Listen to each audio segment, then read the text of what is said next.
There is a war. It's happening now. It will decide the fate of humanity. The time to choose sides has come. We are the resistance. We are the InfoWar.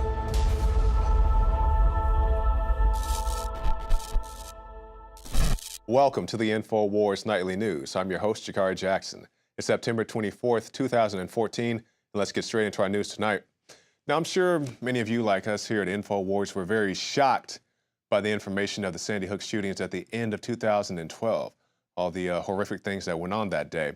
And I'm still very much waiting to see this footage of Adam Lanza entering the school with the rifle and shotgun and so forth, if they ever got the story straight, whether he had this gun or that gun, whether he left the building or not. And for all the people say it's disrespectful to show this footage. How many times have you seen the planes crash into the Twin Towers? How many times have you seen the footage of the Oklahoma City bombing building? How many times have you seen liquor store robberies, bank robberies, all these horrible things where people lose their lives? And I'm not saying I want to see the footage of the children being shot individually. I just want to see the person entering the building. But I say all that to say this. You know, there's a lot of questions surrounding the Sandy Hook tragedy, and I do believe people died there that day.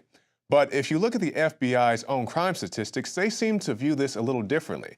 Now, this could be something as simple as a typo, an oversight, but if you go to FBI.gov and you scroll down and you see many cities there in the state of Connecticut, and you go all the way down to Newtown, and you see the population, you see the violent crime, and then you look at the third category, murder and non-negligent manslaughter, and you see a big fat goose egg, a big zero, which is very questionable going along with the official story. Now, once again, I do believe people died there that day, but I think it's very suspicious that, you know, yeah, you can make oversights. Maybe it is a typo.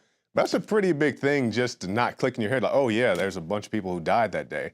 There's a bunch of, bunch of emergency responders who showed up to deal with this situation. It's a national, international news story, and just to see that was quite shocking to us here at InfoWars.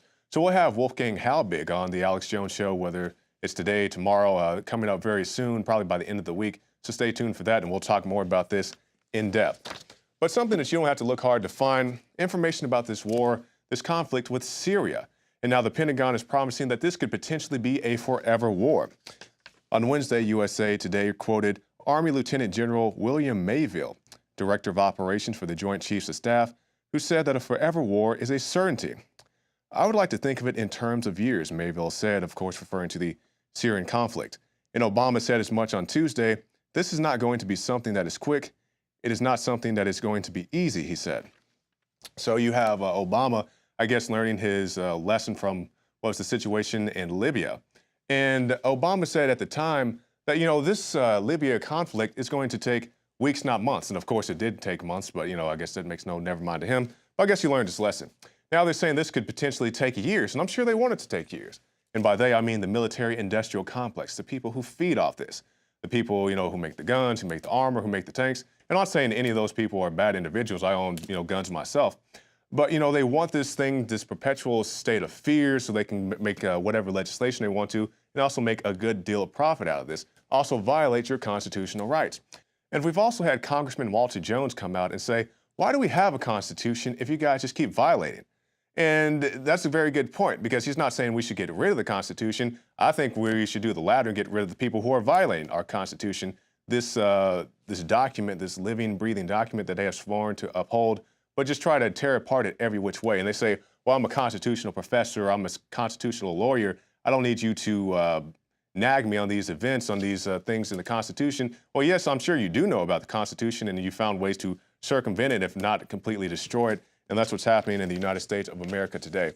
And you need your Constitution because they want to take away your rights. Let's talk about this right. The Second Amendment. The right to bear arms shall not be infringed. So you tell me if this is infringing on your Second Amendment right. Washington, D.C. approved strict May issue legislation by a unanimous vote. The bill, dubbed the License to Carry a Pistol Temporary Amendment Act of 2014, that's a mouthful, passed by the 13-member D.C. City Council by a unanimous vote. It includes background and fingerprint tests, a firearm safety course followed by an exam, as well as a vision certification. Added to the process would be an interview and a mandated 16-hour training course administered by a firearms instructor certified by the Metro Police Chief.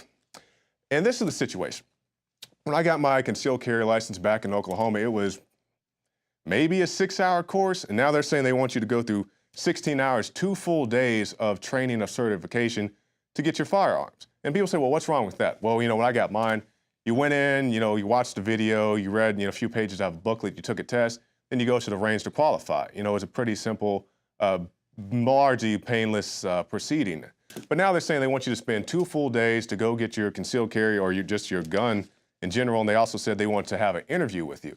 And we've seen this with the Obamacare doctors. You go in, you say, I'm feeling this way, I'm feeling that way. And they say, oh yeah, tell me more. So you could easily be disqualified if whoever doesn't like your answers. Also, all the other things they want you to go do just to get this firearm, which is completely infringing on your Second Amendment rights. Yes, you need to have competent people wielding your firearms, but you're innocent until proven guilty, not guilty until proven innocent. And if this man had to go through all these things just to get a firearm, maybe he wouldn't be alive today. And of course, this is a store clerk in the city of Houston, Texas. He was at his shop, and somebody came in to rob the place, and the clerk acted quickly, shooting and killing a man who was armed with a shotgun. The clerk went on to say that he didn't like killing the intruder, but doesn't regret protecting his family. And these are the type of people we need armed in our society. A guy says, hey, I didn't want to shoot the guy, I definitely didn't want to kill the guy, but the guy comes into my store, he's waving a shotgun around, points it at me, points it at my family. I'm not going to let my family get shot because this guy wants to be a criminal.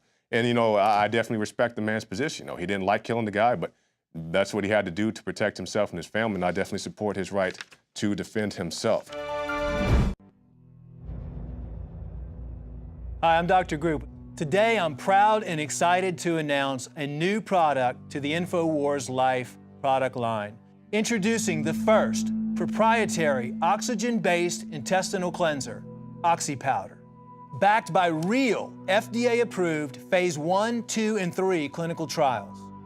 People are suffering from all kinds of digestive issues these days. All the toxins from the air, the food, the water, everything that you're exposed to on a daily basis ultimately ends up in the gut or affects the gut. My main focus was to come up with a remedy for this, something that's safe and effective that anyone can take on a regular basis to keep their intestinal lining clean. You have over 30 feet of intestinal lining that can be compacted, that can be toxic, that can be full of parasites, fungus, bacteria. What are you doing to keep that clean and flushed out? My recommendation is to clean your intestines at least 2 to 3 times a week to prevent the toxic buildup from going into your bloodstream. You owe it to yourself to take your health into your own hands and start cleansing your body today with OxyPowder. Secure your OxyPowder today at InfoWarsLife.com. That's InfoWarsLife.com.